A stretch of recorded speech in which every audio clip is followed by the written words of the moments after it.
Okay, love. Next is calcium carbonate. Tapos heat. Plus heat yan na. Plus heat. Now, tandaan mo pag heat, decomposition siya.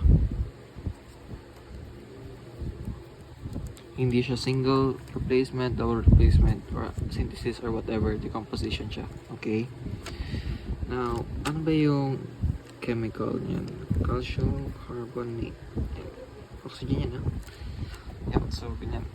By law of conservation of mass ata yan, na walang nasisirang mass, wala ding nakikreate na mass. More on like, na divide lang, ganun. Kunwari, kung may apoy, basta wag mo alalahan yan. So, ganyan. CaCO3, magiging ganito siya, love. Wait lang, ha? Anong ulit yun? Wait lang. Blanco. Wait lang.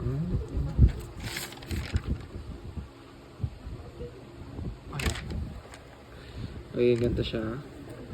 Tapos, CO2. Yan, like that. So, bale, nakita natin na hinati natin sila sa dalawa. Yung calcium carbonate. So, kasi, meron daw calcium, merong carbon, and may oxygen. Yan. So, nahati natin. Pinag-partner natin to, pinag-partner din natin to, and ilan ba yung oxygen dito? Tatlo. So, tatlo. Ilan yung calcium? Isa. Ilan yung carbon? Isa din. So, ganyan. So, dito, paano natin nakuha yung CO2? So, nakuha natin yan kasi base dito. Kasi pag CO3, ayan, tandaan natin, ang oxidation state yan,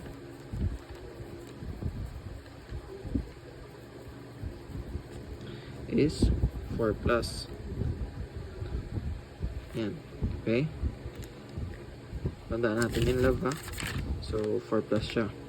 So, pag 4+, makakuha natin is yan.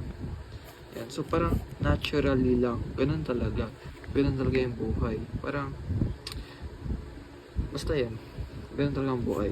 Pag CO3, CO2 na yan. Pag may decomposition na nangyayari, deco. Yan yung cause ng decomposition. Nagiging CO2 siya. Now, may mga instances na hindi siya CO3, kaya iba yung oxidation state. Pag hindi CO3, iba yung oxidation rate state, iba din to. Okay? So, alam na natin yung oxygen na dalawa napunta na dito. Napunta na siya sa carbon. So, how about calcium? So, alam na natin yung oxygen is isa na lang matitira. So, yan. Ilan ba yung charge ng calcium? 2. Yung charge ng oxygen is 2 negative.